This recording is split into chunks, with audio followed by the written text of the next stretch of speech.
Hi guys, it's your coach Eero here. Today I have a challenge for you and it's called the side plank 90.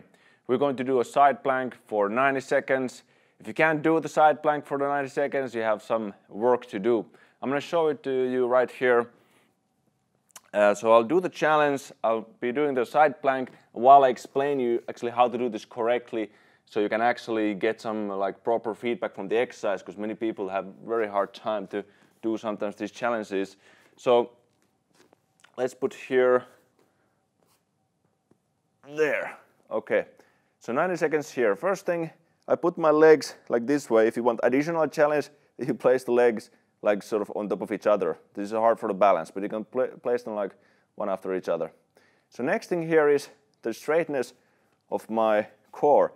So I don't crunch here like this way, just keep it straight. The crunching works, but it's in some ways maybe a little bit even easier. So next thing is about the shoulder. You see here, I'm not shrugged this way. I press the shoulder blade down, here to here, and I keep my shoulder here, or the arm is vertical. So if you're in an angle somewhere here or here, it's going to be a lot harder for your shoulder, so we don't want that. Just keep it vertical as you can. And then another thing about this is, if you start to drop your pelvis somewhere here, that's completely wrong.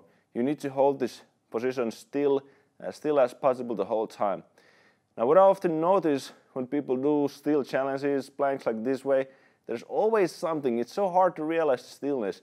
People do some weird thing, moving around, something somewhere. You want to eliminate all of that. Even this talking that I'm doing is actually a distraction, and you shouldn't talk while you do the challenge, so don't imitate me.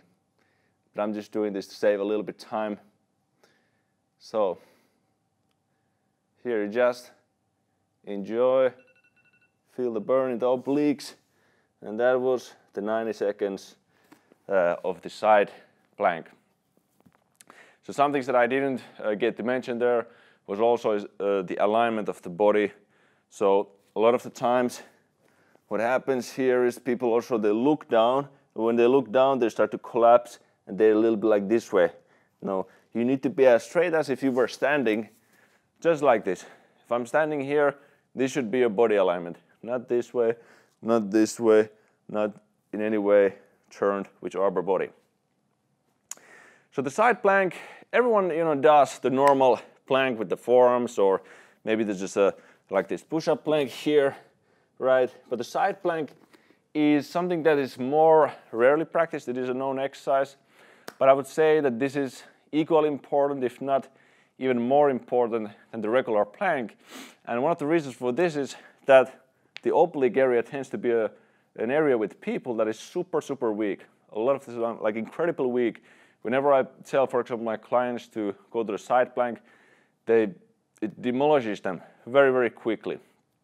So the muscles here on the side of your core needs to be trained, needs to be conditioned, and they often get ignored, and as a result they get weak, and it also causes a lot of your performance will not be in its full potential, because you need the obliques for different sort of stabilization laterally, and this kind of hold, staying there for 90 seconds still, is going to do excellent work for your supportive strength of your core. The core is not really the only area though with which you will feel. A lot of the people have also hard time with their shoulder as well. So as you saw, I did this sort of little bit like rotation externally. So I press the shoulder down and I press and rotate a little bit this way. This helps to lock the shoulder in its position. And so if you hold this way, it's fine, but it'll be a little bit harder and it can feel a little bit uncomfortable in the shoulder. So I recommend rotating it a little bit like this way. And when you do this, you're actually training also the stability of your shoulder and the shoulder blade here. Because this is, in most exercises, what people do, what I see a lot of the time is this area fluctuates, not just the side plank. When people do a push-up, it's something like shoulders go this way, and pull-ups, they're always fluctuating, usually without any sort of control. And this causes oftentimes some sort of like impingement and strains to the joints and the tendons in the shoulder. So although we want to be able to move and control the motion, sometimes we want to have stillness, as in this exercise, when I push the shoulder here. So you need to isometrically hold the shoulder in its place for this whole duration, although you wouldn't think it's much, but it's a lot of work for your shoulder. So you'll also train that. Okay, and as I said, these sort of challenges that are isometric, they should be as still as possible. No motion at all, honestly. So like when I'm doing this, I'm doing it a little bit wrong because I'm all the time like showing something around, but you don't want to have that.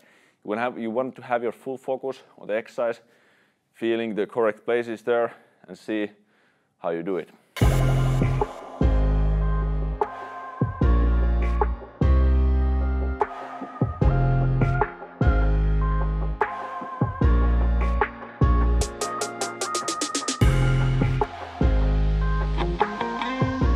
If you notice that your wrists can't handle this, because many people do when they do this, they notice a lot of strain in the forearm and wrist area.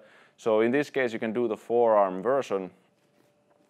So you just put the forearm on the ground here, like so. Okay, so for the core wise, it's quite the same regarding the challenge, but the shoulder area, of course, will be very different. The rotation of the shoulder is different as well. You still need to press this down, and it is hard work as well, but the stability isn't exactly the same. But so this you can do in case your wrist can't take this. Okay, so different type of isometric holds are actually very serious strength work. They're not often considered to be like that. It's often what people can basically understand and grasp. It's just like the repetition is the only way, but actually the holds can be even more effective in many cases, sometimes also a safer way, and as explained, they also developed a certain stability and supportive strength that oftentimes the repetitions won't allow you to do, because you're just kind of like rushing through them. Of course, you can do slow repetitions, which is good, but this sort of isometric work is very, very strong. Strong work for your muscles, easy to get very deep sensation to the muscles as well, because the time and attention is so long when you do it this way. So if you don't believe it, you can try it yourself. But I have also other much easier exercises on our website if you would like to try out. It's the VAHVAFitness.com. And if you want to do a little bit different type of, with similar principles, focus on this time and attention and control, I have a free mobility class where there's multiple different exercises. Some of my favorite drills for building mobility, building strength, and getting a more limber, pain-free body. And this class is called A Day of Mobility, and you can find more information from adayofmobility.com. But that's it, guys. Try out the side plank, 90 seconds. It will be very tough. And be excited to hear if you can pass it. Comment down if you managed to pass it, and if you didn't, how did it feel? All right, guys, see you in the next video. Pow!